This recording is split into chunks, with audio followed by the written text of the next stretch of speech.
Hi, welcome to the leftover show. So this is whatever you've got in your fridge left over from the other night. Okay, let's get cooking. This is what I've got left over. It's just chicken, roast potatoes, bit of roast carrot and a bit of roast kumara. And I'm just going to shove it in here and fry it up.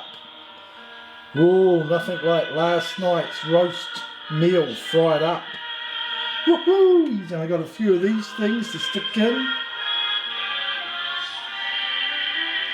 Yeah. Let's get cooking.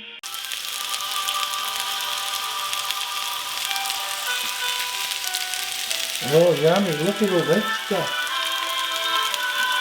Awesome. Nothing beats a good fry up.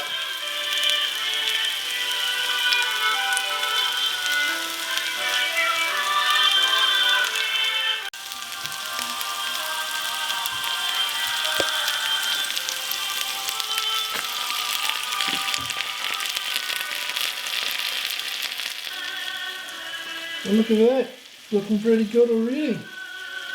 Another 3 or 4 minutes and it'll be ready. Oh, yummy.